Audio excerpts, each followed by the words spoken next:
Hi friends, ఎలా ఉన్నారు? చాలా రోజుల తర్వాత ఒక మంచి కథతో మీ ముందుకు వచ్చాను. ఇంకా కథలోకి వెళ్తే, ఒకానొక గ్రామంలో రాజయ్య అనే ఒక నిరుపేద నివసిస్తూ ఉండేవాడు. రాజయ్య దగ్గర ఒక అందమైన గుర్రం ఒకటి ఉండేది. ఆ గుర్రం చాలా ఆకర్షణీయంగా ఉండేది.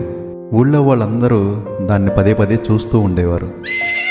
ఒకరోజు ఏమైందంటే, ఆ ఊరు జమీందారు రాజీ దగ్గరకు వచ్చి, ఈ గుర్రాన్ని నాకు ఇచ్చే, ఎంత డబ్బులు కావాలంటే అంత డబ్బులు నీకు ఇస్తాను అని అన్నాడు. దానికి రాజయ్య ఒప్పుకోలేదు. ఈ గుర్రం నా ప్రాణం, నేను దీనిని ఎవరికి అమ్మను అని అన్నాడు. ఆ జమీందార్కి చాలా కోపం వచ్చింది. నీకు ఎంత డబ్బులు కావాలంటే అంత డబ్బులు ఇస్తాను, నాకు ఈ గుర్రం ఇచ్చేయనన్నాడు. కానీ రాజయ్య దానికి ఒప్పుకోలేదు. రాజయ్యని ఆ ఊర్లో వాళ్ళందరూ తిట్టుకున్నారు, అవమానించారు.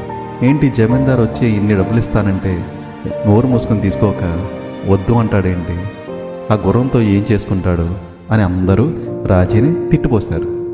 కానీ రాజయ్య దేనికి చలించలేదు. అలాగే నిదానంగా ప్రశాంతంగా ఉన్నాడు. ఒకరోజు తెల్లవారుజాము లేచేసరికి అతనికి తన గుర్రం కనిపించలేదు.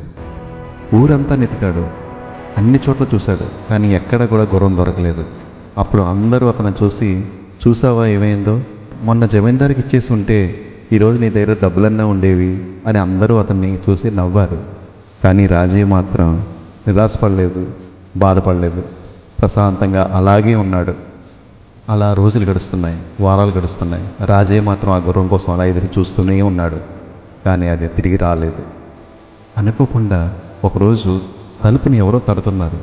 తిరిగి చూస్తే రాజయ్య ఎదురుగా తన కోల్పోయిన తన గుర్రం ఎదురుగా కనిపించింది. ఆ గుర్రం ఒకటే కాదు, ఆ గుర్రంతో పాటు ఇంకో 10 గుర్రాలను తీసుకొచ్చింది. రాజీకి ఆ గుర్రాన్ని చూడగానే పట్టలేని సంతోషం వచ్చింది. అలాగే చుట్టుపక్కల వాళ్ళందరూ ఏమన్నారంటే, రాజీకి మంచి అదృష్టం వచ్చింది, చూడు ఎన్ని గుర్రాలు వచ్చాయో అని అందరూ మళ్ళీ రాజీని పొగడం మొదలెట్టారు. అందరూ ఆనందంగా ఇంటికి వెళ్ళిపోయారు. రాజీకి ఒక కొడుకున్నాడు. ఆ కొడుకు పేరు రమణ. రమణ ఏం చేస్తున్నాడంటే, ఈ గుర్రాలన్నీ ఉన్నాయి కదా, ఆ గుర్రాలకి తర్ఫీదు ఇవ్వడం మొదలుపెట్టాడు. ఆ తర్ఫీదు ఇచ్చినప్పుడే అనుకోకుండా ఏమైందంటే, ఒక గుర్రం రమణని కింద పడేసింది. అప్పుడు రమణకి కాలుకి పెద్ద గాయమైంది. రమణ నడవలేకపోతూ బాధపడుతూ ఉన్నాడు. అప్పుడు మళ్ళీ చుట్టుపక్కల వాళ్ళందరూ వచ్చి రాజీకి చూసి, చూసావా ఈ గుర్రాల వల్ల ఏమైందో, ఇప్పుడు ఈ కుర్రాడు కాలు ఇరిగిపోయింది, ఈ కుర్రాడు మళ్ళీ నడలేడు, పరిగెట్టలేడు, దీనికి పనికి చేయడు అని అందరూ మళ్ళీ ఎగతాళి చేయడం మొదలుపెట్టారు, నవ్వుకున్నారు. కానీ రాజీ మాత్రం ప్రశాంతంగా అలానే ఉన్నాడు. మరుసటి రోజున ఊర్లో ఒక చాటింపు వచ్చింది. జమీందారు గారు పక్క గ్రామంలో ఒక అందమైన పెద్ద బంగ్లా నిర్మిస్తున్నారు, అందుకోసం పనిచేయడానికి యువకులు కావాలి అని ఆ చాటింపు. ఆ ఊర్లో ఉన్న మిగతా యువకులందరూ కూడా కలిసి వేరే ఊరు ప్రయాణమయ్యారు. ప్రయాణం అయినప్పుడు వాళ్ళందరూ రమణ దగ్గరికి వచ్చి, చూసావా నీకు దెబ్బ తగలడం వల్ల నువ్వు రాలేకపోయావు, లేకపోయింటే నువ్వు కూడా మాతో పాటు వచ్చేవాడివి, బోలెని డబ్బులు వచ్చను అని రమణని చూసి ఎగతాళి చేశారు. రమణ చాలా బాధపడ్డాడు. అది జరిగిన కాసేపటికే ఊరంతా పెద్ద పెద్ద కేకలు, ఏడుపులు, ఆర్తనాదాలు.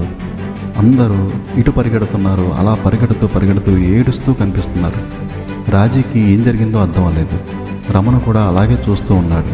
అప్పుడు ఒక పెద్ద మనిషిని పిలిచి ఏం జరిగింది అని రాజీ అడిగాడు. మన ఏటి కొట్టిన ఒక పడవ మునిగిపోయింది, బంగ్లా నిర్మించడానికి వెళ్ళిన యువకులందరూ ఆ పడవలో ఉన్నారు, చాలామంది చనిపోయారు, చాలామంది గాయాలయ్యాయి అని చెప్పారు. అప్పుడు రమణకు అర్థమైంది, నాకు ఈ దెబ్బ తగలడం వల్లే నేను ఇక్కడ ఉన్నాను, లేకపోతే నేను కూడా వాళ్ళతో పాటు ఆ పడవలోనే ఉండేవాడిని, నాకు ఆ ప్రమాదం జరిగేది అని అనుకున్నాడు. ఈ కథ యొక్క ఉద్దేశం ఏంటంటే, ఏది జరిగినా అది మన మంచికి. కష్టాలు రాని, నష్టాలు రాని, ఏదైనా కానీ కాలమే అన్నిటికీ సమాధానం చెప్తుంది.